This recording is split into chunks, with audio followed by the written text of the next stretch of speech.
tous, vous allez bien? Alors ce matin on va parler de la prière.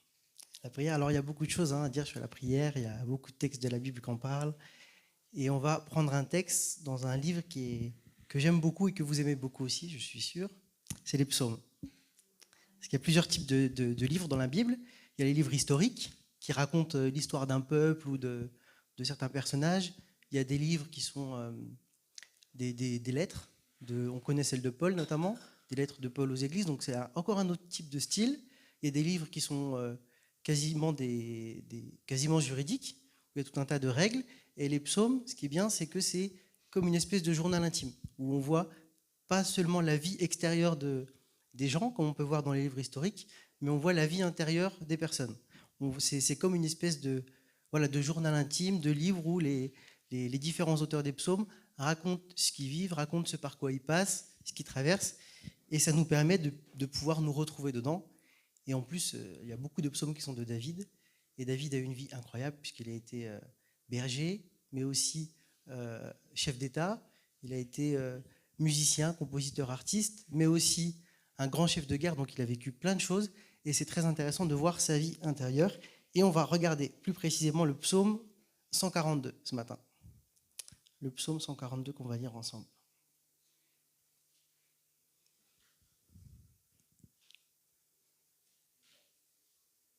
Alors, cantique de David, lorsqu'il était dans la caverne, prière. De ma voix, je crie à l'Éternel, de ma voix, j'implore l'Éternel. Je répands ma plainte devant lui, je lui raconte ma détresse. Quand mon esprit est abattu au-dedans de moi, toi, tu connais mon sentier. Sur la route où je marche, ils m'ont tendu un piège. Jette les yeux à droite et regarde, personne ne me reconnaît. Tout refuge est perdu pour moi. Nul ne prend souci de mon âme. Éternel, c'est à toi que je crie, je dis, tu es mon refuge, mon partage sur la terre des vivants. Sois attentif à mes cris, car je suis bien malheureux. Délivre-moi de ceux qui me poursuivent, car ils sont plus forts que moi. Tire mon âme de sa prison, afin que je célèbre ton nom. Les justes viendront m'entourer quand tu m'auras fait du bien. Amen. J'espère que vous avez écouté.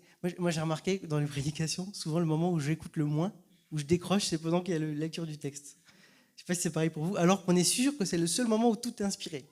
C'est le seul moment où on est sûr que ce qui est dit est inspiré, et pourtant c'est là qu'on décroche.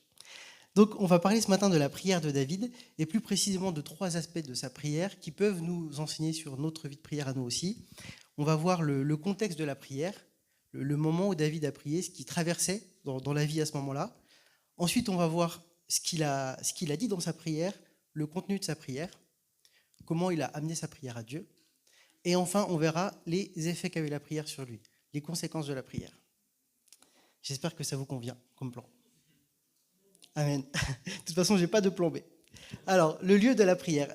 On n'a pas beaucoup d'indications sur ce texte-là. On voit simplement au début du psaume que c'est marqué « Psaume de David lorsqu'il était dans la caverne ». C'est dans le premier verset. « Lorsqu'il était dans la caverne ». Alors, c'est une caverne, ça peut vouloir dire grotte, un repère, une antre. Il y a plusieurs traductions possibles. Et donc, c'est une grotte, comme vous avez sûrement déjà visité. Il y en a dans le Jura. Il y a plusieurs grottes. Donc, c'est un endroit sombre et inhospitalier. Et ce qui est bien, c'est que comme on a aussi des livres dans la Bible, qui sont les livres historiques qui nous racontent l'histoire des personnages bibliques, on peut essayer de deviner à quel moment de la vie de David c'était. Et il y a 2 endroits dans la Bible où on voit que David est dans une caverne. Il y a la caverne d'Adullam et la caverne de En-Gedi. Et je pense, moi, que c'était dans la première caverne, la caverne d'Adullam. Et je vous lis juste le verset. Dans 1 Samuel 22, c'est écrit « David partit de là et se sauva dans la caverne d'Adullam ».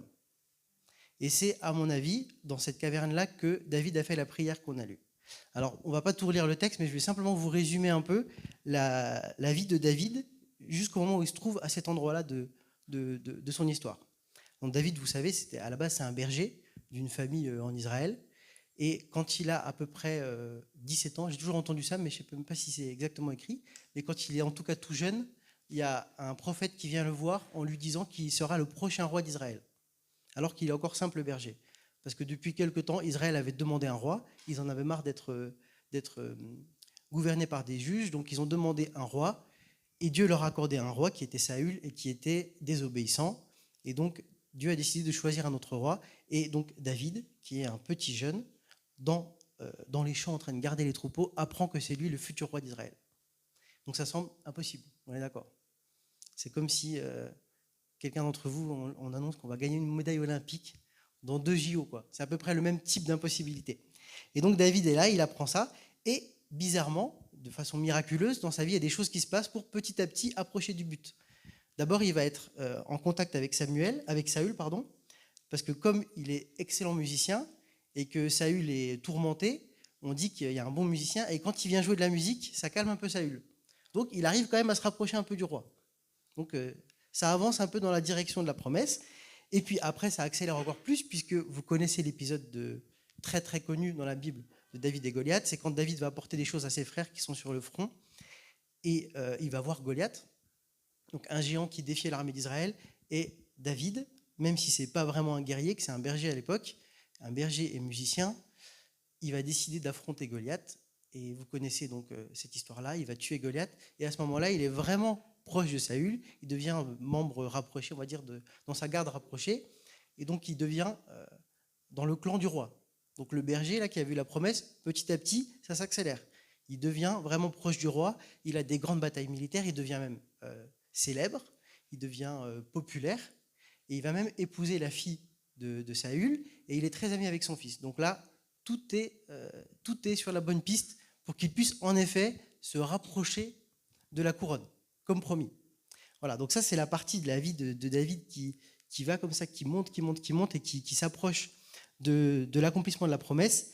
Mais comme vous le savez aussi, tout va dégringoler en très peu de temps, puisque Saül devient jaloux. Donc Saül, c'était le roi d'Israël, de qui David allait prendre la place un jour, et Saül devient jaloux, et il essaie de tuer David. Il essaie de le tuer à plusieurs reprises, et ça ne marche pas. David va devoir s'enfuir, il va être averti par son ami Jonathan, qui est le fils de Saül, et finalement, David se retrouve dans un moment de sa vie où il a absolument tout perdu. Il a absolument tout perdu. Il doit se sauver. Il y a un verset dans le chapitre d'avant, celui qui dit qu'il est dans la caverne, c'est qu'il a fondu en larmes. Il n'avait même plus d'armes, il n'avait même pas de quoi manger, il a dû se sauver, et toute sa vie a dégringolé d'un seul coup. Et juste avant qu'il aille dans la caverne, d'ailleurs, il était dans un peuple étranger, et il a même dû faire semblant d'être fou pour pouvoir s'en sortir et partir. Donc il devait faire semblant d'être fou, et à partir de là, il est allé se sauver dans la caverne, et c'est à ce moment-là qu'il a fait la prière, le psaume qu'on a lu. Donc c'est vraiment ce qu'on appelle en français des fois une descente aux enfers, et on voit, il parle de détresse, il dit « ils m'ont tendu un piège, tout refuge est perdu pour moi », et donc sa situation est clairement catastrophique. Voilà, c'est le moment de la prière. Le contexte de la prière de David, c'est ça. Sa vie a progressé, et tout a dégringolé sans vraiment qu'on sache exactement ce qu'il aurait fait de mal. Et peut-être que ça vous rappelle des moments dans votre vie, peut-être que ça ressemble un peu à ce qui s'est passé en Bulgarie, je ne sais pas, pour Martha, mais il y a des moments dans la vie où parfois tout semble s'écrouler. Ça peut être au niveau de la santé, ça peut être au niveau de, je ne sais pas, des relations familiales, des relations amicales, au niveau du travail aussi, ou financièrement. Et il y a des moments où tout semble s'écrouler. Et alors, c'est peut-être pas aussi extrême que David, parce que lui, il était quasiment dans le gouvernement, et il se retrouve SDF en fuite, quoi. Donc, c'est peut-être pas aussi extrême, mais ça peut nous rappeler des moments dans la vie où vraiment tout s'est écroulé, et David se retrouve dans une caverne. Donc, c'est-à-dire que dehors, il y a le monde avec toute une armée, enfin un roi, et du coup qui entraîne son armée qui veut le tuer, et puis aucune autre issue, puisqu'il y a, dans une caverne, il y a les parois de chaque côté, donc il n'y a aucune solution. Aucune solution. Et ce n'est pas le premier dans la Bible à se retrouver dans cette situation. Alors, une nouvelle fois qu'il n'avait rien fait de mal. David, il avait progressé, c'est Dieu qui l'avait élevé finalement, il avait été courageux avec Goliath, il avait été un bon militaire, il avait fait tout ce qu'il fallait, et tout a dégringolé. Et on retrouve ça dans la vie de Paul, qui s'est retrouvé emprisonné pour son obéissance. On voit aussi Jérémie dans une citerne, c'est pareil, dans un endroit sombre, inhospitalier, il se retrouve là-bas alors qu'il avait tout fait bien. On a aussi Joseph dans un puits. Joseph qui, alors il était peut-être pas très sage dans ses relations avec ses frères, mais en tout cas Joseph s'est retrouvé du jour au lendemain dans un puits. Tout dans sa vie s'est effondré. Il était l'enfant préféré, il s'est retrouvé vendu comme esclave. Autre exemple encore, et encore peut-être avec moins d'espoir de survie, Daniel, dans la fosse aux lions. Daniel qui, pareil, progressait dans la vie, tout allait bien pour lui, et puis, par son obéissance, il s'est retrouvé dans la fosse aux lions avec, normalement, aucun espoir de survie. Alors, il y a des cas où c'est la désobéissance qui les a amenés dans des endroits comme ça. On pense à Jonas, dans le ventre de la baleine. Lui, c'est parce qu'il avait désobéi. Mais en tout cas, ça peut arriver dans la vie que Dieu nous fait une promesse. Dieu semble conduire notre vie. On avance. Dieu nous dirige. Quelque part, il y avait, dans ce que David a fait, il y avait son courage à lui, mais il y avait aussi un côté miraculeux de la part de Dieu. Et puis, comme ça, tout s'écroule. Et c'est là que David se sauva dans une caverne qui est la caverne d'Adoulam. Et la Bible dit, dans Psaume 50, verset 15, « Invoque-moi au jour de la détresse, je te délivrerai et tu me glorifieras. » Amen. Donc si on se retrouve dans cette situation-là, si cette situation vous rappelle quelque chose, ou si c'est peut-être celle que vous traversez, sachez que, comme David, il y a une solution qui est la prière. Amen. Donc est-ce que c'est clair sur le contexte de la prière? Est-ce que c'est bien clair ce que David traversait au moment où il a fait cette prière? Et donc ce qui nous intéresse aussi, c'est de savoir, dans une situation comme ça, finalement, ok, on prie, mais on va essayer de voir comment David a prié. Et enfin, je vois deux aspects dans la prière de David, deux caractéristiques, deux façons de prier, qui, je pense, sont très utiles pour nous et qui peuvent nous aider si on traverse ce type de situation, et si on la traverse en ce moment ou si on la traversera à l'avenir. La première caractéristique de la prière de David, c'est que c'est un cri du cœur sincère. David est sincère devant Dieu. David n'hésite pas à répandre son cœur devant Dieu. C'est d'ailleurs le début de sa prière. Hein. Si je reprends le texte, c'est donc Cantique de David lorsqu'il était dans la caverne, prière. Et écoutez bien le début de sa prière. Il dit « De ma voix, je crie à l'Éternel. De ma voix, j'implore l'Éternel. » Et écoutez bien. « Je répands ma plainte devant lui. Je lui raconte ma détresse. » Je répands ma plainte devant lui. Je lui raconte ma détresse. Donc dans la prière de David, il y avait toute une phase, en tout cas sur le début de sa prière, où David simplement vide son cœur. David simplement va parler, va raconter ce par quoi il passe, va décrire ses émotions, décrire ses sentiments, être sincère devant Dieu en fait. Tout comme si on a une difficulté et qu'on parle à un ami. Là, on n'est pas encore dans une phase où on va demander quelque chose à Dieu. David avait cet aspect-là dans sa vie de prière, où il va simplement répandre son cœur devant Dieu, simplement parler, laisser ses émotions. Il a peut-être pleuré, c'est même dit qu'il a crié à Dieu. Donc s'il a crié, c'est qu'il avait probablement de très fortes émotions et que voilà, il fallait que ça sorte. Et rien que cette partie-là, je pense que c'est déjà quelque chose qui est important et qui fait du bien. C'est des fois on caricature un peu les séances chez les psychologues, on dit on va pendant 2 heures, on parle 2 heures, il dit 3 phrases et à la fin on paye. Mais en fait finalement c'est peut-être parce que le fait de parler et de raconter ce par quoi on vit, c'est déjà utile. Et donc c'est quelque chose qu'on peut faire dans la prière et que David faisait dans la prière. C'est quelque chose de très important. Et d'ailleurs j'avais entendu quelqu'un qui disait, je ne sais plus si c'était un pasteur dans une prédication, mais il disait que dans le cadre des visites pastorales qu'il faisait, la plupart du temps, tout ce qu'il faisait, c'était écouter.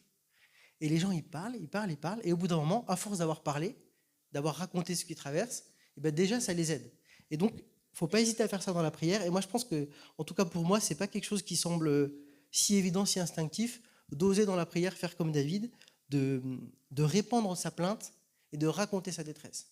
Donc vraiment, si c'est quelque chose que vous ne faites pas dans la prière, je vous encourage à le faire, à vraiment déverser vos cœurs devant Dieu. Et d'ailleurs, ça correspond tout à fait à l'enseignement que Jésus donne sur la prière. On peut afficher, Olivier, dans l'évangile de Matthieu, chapitre 6 au verset 5.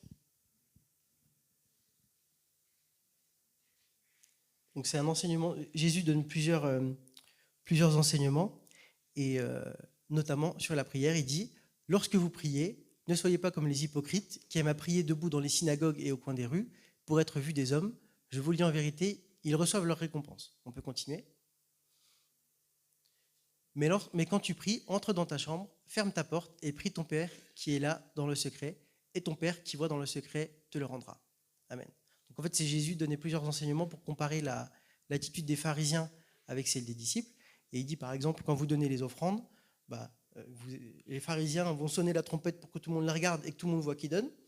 Et les pharisiens vont, quand ils jeûnent, ils vont avoir l'air fatigués, etc., pour que tout le monde voit qu'ils jeûnent, parce que leur but, c'est quoi? Leur but, c'est pas de faire plaisir à Dieu. Leur but, c'est que les autres les admirent et se disent waouh, quel bon religieux, quelle bonne personne, etc. Et à l'inverse, les disciples, lorsqu'ils jeûnent, il faut que seulement Dieu le sache, et lorsqu'ils donnent, même la main qui ne donne pas doit pas être au courant que l'autre main est en train de donner. Et sur la prière, c'est pareil. Les pharisiens, ils se mettent dans le coin d'une rue. Le coin d'une rue, ça veut dire que si vous avez 2 rues comme ça, il y a tous les gens de cette rue-là qui vous voient et tous les gens de cette rue-là qui vous voient. Et ils prient à voix haute et donc tout le monde les admire et ils sont hypocrites. Hypocrite, ça veut dire en fait comédien. Donc ils jouent un rôle, ils font semblant. Ça, c'est la prière du pharisien et donc ils ont leur récompense puisque ce qu'ils veulent, c'est qu'on les admire, c'est que les gens qui passent se disent waouh, quelle personne. Donc ils ont leur récompense, ils ont ce qu'ils veulent. C'est bon, c'est réglé pour eux, Dieu n'a pas besoin de leur répondre. Puis ils ne s'adressent pas à Dieu, finalement, ils s'adressent aux autres. Mais Jésus dit, quand tu pries, entre dans ta chambre, ferme ta porte, et ton Père, qui est là dans le lieu secret, ton Père qui voit dans le secret te le rendra. Alors, donc Dieu nous dit que quand on prie, on doit aller dans notre chambre et fermer la porte. Et alors, à l'époque, dans les maisons, il n'y avait pas une chambre par enfant, une chambre pour les parents, etc. C'était pas pareil qu'aujourd'hui. Et le mot chambre, en fait, ça désigne une petite pièce dans la maison où il n'y a pas de lumière, qui est toute sombre, où on rangeait ce qui était précieux, donc la nourriture surtout, la nourriture et puis quelques affaires personnelles. Et donc c'est une pièce que personne ne visitait à part le propriétaire de la maison. C'est vraiment l'endroit le plus privé de la maison. Et Jésus dit, quand tu pries, entre dans cette pièce-là, ferme ta porte et parle à Dieu. Et ce que ça veut dire, c'est que quand on prie, on ne doit pas être des comédiens et on doit ne rien cacher à Dieu. On doit tout montrer à Dieu, on doit ouvrir nos cœurs, faire comme David, répandre sa plainte devant Dieu, raconter notre détresse. C'est vraiment très important d'avoir cet aspect-là dans la prière et surtout, d'après le psaume de David, en tout cas, en début de prière, quand on passe par des situations extrêmement difficiles comme ça, de commencer par répandre son cœur devant Dieu, de parler, de raconter sa détresse, de vider son cœur. D'ailleurs, le psaume 62, verset 9 dit « En tout temps, peuple, confiez-vous en lui, répandez vos cœurs en sa présence. » Et alors, ce n'est pas le seul aspect de la prière de David. David ne va pas simplement raconter, se plaindre devant Dieu et raconter à quel point c'est difficile, à quel point il est triste, à quel point c'est injuste, etc. Ça, David le fait. Mais ensuite, il y a toute l'autre partie de la prière où on peut lire quelques extraits. David dit « Toi, tu connais mon sentier. » Il parle à Dieu, il dit « Jette les yeux à droite et regarde. Personne ne me connaît. Tout refuge est perdu. Tout est perdu pour moi. Éternel, c'est à toi que je crie. Tu es mon refuge, mon partage sur la terre des vivants. Délivre-moi de ceux qui me poursuivent, car ils sont plus forts que moi. » Donc l'autre aspect de la prière de David, en plus de répandre son cœur, c'est de tourner le regard vers Dieu et de demander à Dieu d'intervenir et de croire que Dieu va intervenir. Et ça, c'est très important aussi. Il ne s'agit pas simplement, quand on prie, de raconter ce qu'on traverse, mais il faut aussi avoir cette attitude de tourner le regard vers Dieu et de comprendre, de se rappeler qui est Dieu, ce que Dieu peut faire pour nous, et que même si nous, on est dépassés, eh ben Dieu n'est pas dépassé. David dit « Délivre-moi de ceux qui me poursuivent, car ils sont plus forts que moi. » Donc il sait que Saül et son armée sont plus forts que lui, mais il sait quand même que Dieu peut le délivrer de cette armée. Vous voyez à quel point c'est... Vous voyez la nuance? Donc, il raconte sa détresse, il sait que tout est perdu pour lui, il le raconte, il se confie en Dieu, mais il n'oublie pas de tourner le regard vers Dieu, de croire que Dieu peut agir et de lui demander d'intervenir. Et ça, c'est quelque chose qui, à mon avis, est un peu plus commun dans la prière, un peu plus connu, un peu plus pratiqué. C'est que souvent, quand on prie, d'ailleurs, on peut être comme un robot et venir et dire voilà, j'ai besoin de ça, ça, ça. Mais ça, c'est pas une prière, c'est pas vraiment une prière authentique et profonde.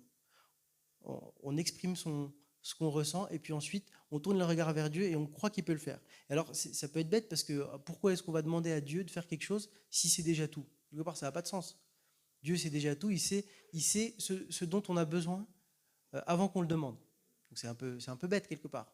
Et ben non, parce que Dieu, c'est une relation d'amour avec lui. Et tout comme si vous avez un enfant qui a, je sais pas, qui a du harcèlement scolaire et vous êtes au courant, vous savez ce dont il a besoin. Si vous imaginez votre enfant vit du harcèlement scolaire, vous savez ce dont il a besoin. Vous pouvez essayer d'aller voir le directeur de l'école ou les parents des autres enfants pour arranger la situation. Mais un parent va vouloir que son enfant vienne lui parler, vienne lui raconter ce qu'il traverse et vienne lui demander d'intervenir en montrant que l'enfant a confiance en ses parents pour intervenir. Et c'est important. Donc même si Dieu sait déjà tout, même si Dieu peut tout faire et on le sait, c'est important dans notre prière de venir devant Dieu et de tourner le regard vers lui et de se confier en lui, de lui parler, parce que c'est une relation d'enfant à parent. Et il est heureux quand il voit qu'on lui fait confiance, qu'on lui partage nos peines, nos chagrins, et quand on lui dit d'intervenir, parce que ça veut dire qu'on croit qu'il peut le faire. Et c'est très important. Et pour ça, David avait déjà vécu beaucoup de choses avant. C'est Dieu qui avait emmené David jusqu'à cette position près de Saül. Dieu avait aidé David à garder le troupeau, parce qu'il y avait parfois des animaux sauvages. Donc, quand on est dans ce type de situation, on peut aussi s'appuyer sur tout ce qu'on a vécu avant, tous les miracles de Dieu avant dans notre vie, et puis pour tourner le regard vers Dieu, croire qu'il peut intervenir, lui dire qu'on croit qu'il peut intervenir, et je crois de tout mon cœur que cette prière peut agir et fonctionner. Et la Bible dit, dans Matthieu chapitre 6, verset 5, donc pas très loin du verset qu'on a lu tout à l'heure, « Déchargez-vous sur lui de tous vos soucis, car lui-même prend soin de vous. » Déchargez-vous sur lui de tous vos soucis, car lui-même prend soin de vous. Donc dans la prière, on se décharge de nos soucis et on croit que Dieu peut nous sauver. Et alors, cette prière-là, on arrive dans la troisième partie, c'est-à-dire une fois qu'on voit dans quel contexte a prié David, maintenant on voit quelle était sa prière, quels étaient les deux aspects de sa prière. Eh bien la question c'est, quel a été l'effet de sa prière ? Qu'est-ce que la prière a fait dans la vie de David ? Alors moi je vois, à ce moment-là, je vois deux types d'effets dans la prière de David. Je vois deux effets principaux. Je vois un effet qui est parfois peut-être négligé, mais qui est l'effet qui est immédiat, ce que Dieu a fait tout de suite, et intérieurement en David, ce que Dieu a fait tout de suite intérieurement en lui, et ensuite un effet, là qui est cette fois-ci plus lointain, et qui est un effet dans sa vie de façon générale. Donc le premier effet à la prière de David, c'est le retour de l'espoir, le retour de la joie, le retour de la paix. Et ça, c'est assez subtil, on le voit à la toute fin de sa prière. Donc vous vous rappelez le début, David répand sa plainte devant Dieu, il raconte sa détresse, tout refuge est perdu pour moi, il a l'air vraiment désespéré, sans espoir. Et la toute dernière phrase du psaume, c'est « Les justes viendront m'entourer quand tu m'auras fait du bien ». Donc on peut percevoir qu'il y a une espèce de changement dans son cœur, en tout cas dans ce qu'il vit. Au début, il est désespéré, il n'a plus aucun espoir, et à la fin de la prière, il parle même plus au conditionnel, il dit « Les justes viendront m'entourer quand tu m'auras fait du bien ». Ça veut dire qu'il croit à ce moment-là, il est sûr et certain que Dieu va intervenir dans sa vie. Et ça, c'est le premier effet de la prière, c'est déjà une première réponse à la prière. C'est de retrouver la joie, de retrouver la paix, de retrouver la sérénité. Et c'est déjà extrêmement, extrêmement fort et extrêmement important. Et ça, je pense que c'est justement, en fait, si on prie comme David, si vraiment on vide son cœur, qu'on se décharge de nos soucis, qu'on lui fait part de nos émotions et qu'ensuite on vient se rappeler de ce que Dieu est capable de faire, on vient reprendre des promesses de la Bible, on vient se rappeler de ce qu'on a vécu, les moments où Dieu nous a aidés, on va aussi voir les témoignages qui existent dans l'assemblée, et bien à ce moment-là, à la fin de notre prière, même si David est toujours dans la caverne à ce moment-là, David, il n'y a rien qu'à changer, il est toujours dans sa grotte, il est toujours poursuivi par Saül, il n'y a rien qu'à changer, mais la prière a déjà agi parce qu'il a l'espoir, il a la paix, il a une espèce de force en lui, il a la foi. Les justes viendront m'entourer quand tu m'auras fait du bien. Et donc si vous êtes dans une situation terrible, comme celle de David, qu'on ne souhaite à personne, mais qui peut arriver dans la vie, même si on fait toutes les choses bien, eh bien, je vous encourage donc à prier comme David, à exprimer votre plainte devant lui, à vous souvenir de la bonté de Dieu, de sa capacité. Et déjà, même si rien n'a changé dans votre vie, déjà vous aurez le premier effet de la prière qui est de croire que Dieu va agir et d'avoir à nouveau le sourire, à nouveau de l'énergie, à nouveau la paix. Et la Bible le dit, on peut afficher, Olivier, dans Philippiens 4, verset 6. Dans Philippiens 4, verset 6. il écrit « Ne vous inquiétez de rien, mais en toute chose, faites connaître vos besoins à Dieu par des prières et des supplications, avec action de grâce. » On peut continuer. « Et la paix de Dieu, qui surpasse toute intelligence, gardera vos cœurs et vos pensées en Jésus-Christ. » Amen. Et ça, c'est vraiment très important quand on prie. À la fin, quand on partage nos besoins à Dieu, nos cœurs sont gardés en paix. Et je ne sais même pas, finalement, c'est quoi le pire entre la situation de David quand il était près de Saül, mais imaginez-le angoissé, ou alors dans la caverne, mais avec la paix, finalement. Finalement, la réponse n'est pas si évidente que ça. Parce que si on est en paix, si on a de l'espoir, si on a retrouvé de la foi, on a confiance que Dieu va agir, eh bien c'est déjà un très, très grand miracle. Et c'est beaucoup mieux d'être dans cette situation, je crois, que d'avoir qu'il ait un petit peu plus à manger, un petit peu plus de vêtements de rechange, mais le cœur angoissé. Mais alors là où Dieu est fidèle, c'est que ça, c'est le premier effet de la prière qui est immédiat et qui est moral. Mais ensuite, il y a le deuxième effet de la prière, et là, c'est la situation qui vient se résoudre. Mais alors, c'est vrai que quand on reprend l'histoire de David, en fait, c'est pas tout de suite, c'est pas instantanément. À la fin de sa prière, David, il est toujours dans sa caverne. Alors, ce qui va se passer, c'est qu'il va être rejoint par une troupe de 400 personnes, des gens qui ont des dettes, des gens qui sont un peu à la marge de la société. Donc, il va avoir un petit clan comme ça. Il va être moins tout seul. C'est déjà une petite réponse à sa prière, mais ça ne va pas s'arranger tout de suite. Il va être donc avec cette troupe-là, il va être en quelque sorte chef d'une bande rebelle, et puis il va faire quelques petites batailles militaires, mais Saül va toujours essayer de le tuer. Et ça ne va pas changer tout de suite. Et il faudra attendre bien plus tard, quand Saül meurt, que David puisse accéder au trône. Donc le deuxième effet de la prière, parfois il intervient immédiatement, mais parfois ça prend un peu plus de temps. Donc si vous êtes dans une situation, dans une caverne aussi, sur le plan par exemple financier ou relationnel ou ce genre de choses, si vous priez comme David, je crois qu'instantanément vous aurez une solution, la paix intérieure, le retour de la joie, ce qui est très important, et que Dieu va aussi agir dans la situation, mais ça peut arriver tout de suite, mais comme David, ça peut parfois prendre un peu plus de temps. Et il y a même un piège en plus, enfin un piège, il y a même des subtilités, c'est que David, on pourrait croire à certains moments que Dieu lui a répondu, mais en fait, ce n'était pas tout à fait ça. Parce que là, il était dans la caverne d'Adoulam, comme je l'ai dit, mais David va se retrouver dans une autre caverne plus tard, la caverne d'En-Gedi, et là, en fait, il y a Saül qui essayait de le tuer, et David et ses troupes étaient au fond de la caverne, tout au fond, et Saül vient à l'entrée de la caverne, et là, tout le monde dit, enfin, ceux qui étaient avec David lui disent, bah, ça y est, Dieu a répondu à ta prière, tu peux le tuer, Dieu l'a livré entre tes mains, ils disent. Mais alors, qu'est-ce que fait David? David il dit non, c'est vrai que j'ai prié, il y a le psaume 142, j'ai demandé à Dieu de me délivrer, mais Dieu ne va pas me délivrer d'une façon qui n'est pas correcte. Si Dieu me délivre, il ne va pas me faire tuer quelqu'un qui l'a oint. Imaginez, c'est comme si votre situation elle est professionnelle, la difficulté que vous traversez est professionnelle, et vous avez la solution, c'est quelqu'un qui dit j'ai un boulot pour vous, mais il faut que tu montes sur ton CV. Là, qu'est-ce que vous faites? Voilà, c'est un peu comme David. Si il a prié, on se dit mais il y a la solution, c'est Dieu qui a répondu. Eh ben non, David choisit d'être droit. Il se dit non, je vais sortir de cette situation, je vais sortir de cette caverne, mais d'une façon qui honore Dieu. Et donc David décide de simplement couper un bout du vêtement de Saül pour montrer qu'il n'a rien fait. Et on va se dire, bah c'est bon, Saül va lui pardonner pour de bon. Eh ben non, toujours pas. David cherche toujours à le tuer. Il aura une deuxième occasion de tuer Saül. Il ne le fera toujours pas. Et il attend en fait de sortir de cette situation difficile d'une façon qui plaît à Dieu.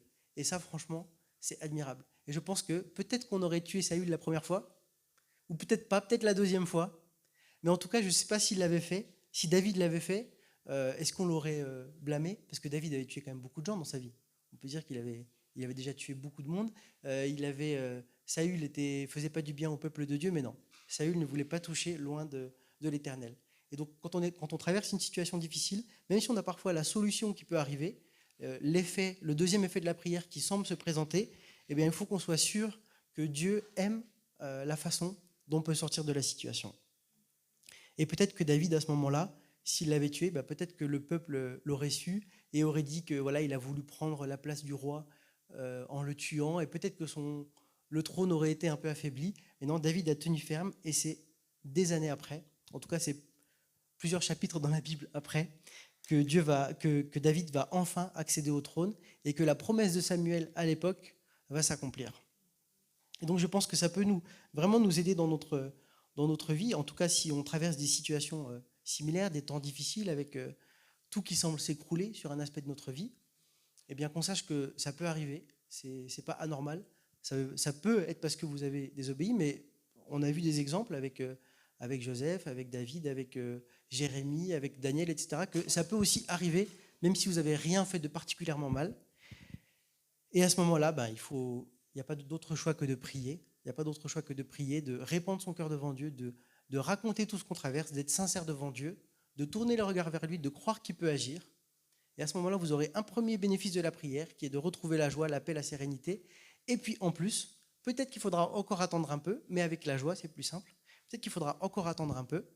Et puis là, vous verrez la situation s'améliorer. Et puis vous pourrez aussi témoigner un dimanche, comme l'a fait Martha. Amen. Seigneur, nous te remercions pour ta parole. Seigneur, nous te remercions parce que tu nous as donné sur quoi nous appuyer dans les moments difficiles. Seigneur, il y a des personnes qui ont traversé des situations bien pires que nous, avant nous, et nous voyons comment tu as répondu à leurs prières, comment tu les as conduits, comment tu les as dirigés, comment tu as agi dans leur vie, Seigneur, et ça nous inspire, Seigneur, et aide-nous à être fidèles, Seigneur, aide-nous à vraiment tourner les regards vers toi lorsque nous n'avons pas de solution humaine à ce que nous traversons. Aide-nous à rester fidèles aussi à tes valeurs, Seigneur, à ne pas succomber à la tentation lorsque nous avons des possibles solutions qui se présentent à nous, Seigneur. Merci, mon Dieu, nous croyons que tu es avec nous chaque jour, jusqu'à la fin du monde, Seigneur, que tu es attentif à nos prières. Et je te prie que toutes les personnes qui traversent des situations difficiles dans cette assemblée puissent être encouragées, puissent te prier et puissent te voir agir en eux et dans leur vie. Merci, mon Dieu. Amen.